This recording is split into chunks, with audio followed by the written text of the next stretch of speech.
Hello and welcome to my sewing room. Due to the current plague going on, I understand we're supposed to wear masks. Now, what good this could possibly do is beyond me, but I do as I'm told. Just kidding. I know that I'm not supposed to make fun of this plague, and I learned that the hard way when I walked down the street with the wheelbarrow and shouted, "Bring out your dead! Bring out your dead!" People have no sense of humor. I find that I have been given the gift of time. I had taken time off from doing dolls to get a job, and then the virus came, and I am now home. So, I've been thinking for a long time of doing dolls again anyway. Several months ago, I was in my living room and I thought, wow, no one has brought me any treasure for a long time. And I went and I looked up on my porch and I saw this, which may not seem very exciting to you, but it was to me. It was the best bag of buttons ever. Perfect for dolls. There are these, I think they're Victorian glass. There's this original set for Barbie and Midge.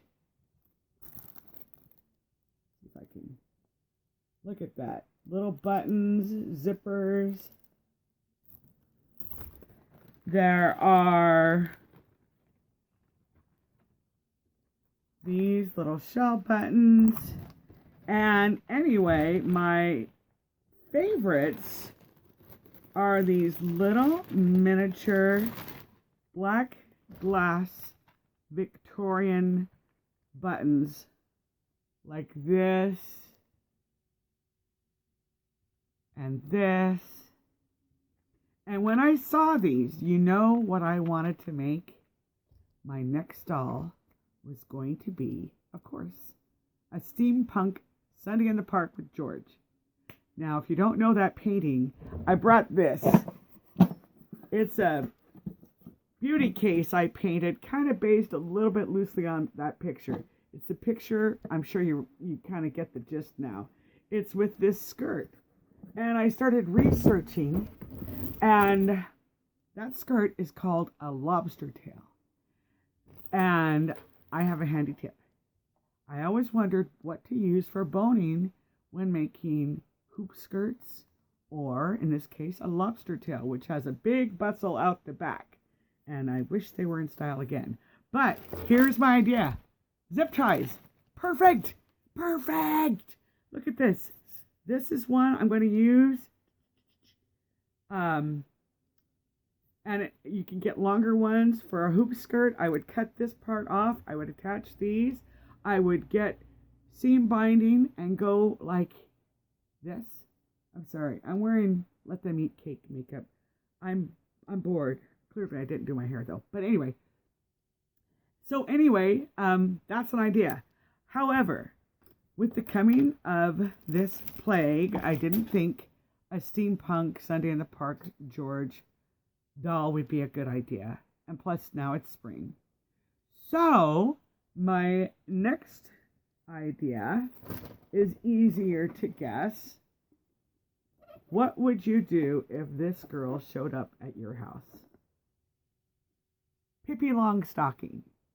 She is going to be my next project. This doll is in pretty good shape. She's very, very dirty, and her wig is very dirty. And part of the problem is that her hair is really bare.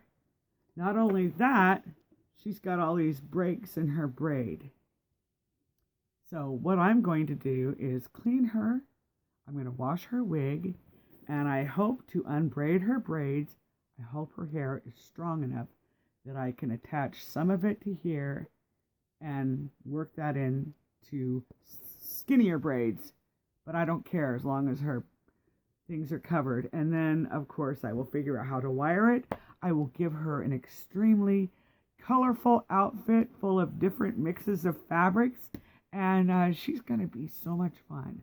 I am so happy to get back in the saddle with you. So, do not be afraid. We shall overcome. Fortunately, we live in the best country in the world, and I can't think of any place I'd rather be than in here in my sewing room with you, because you're my favorite.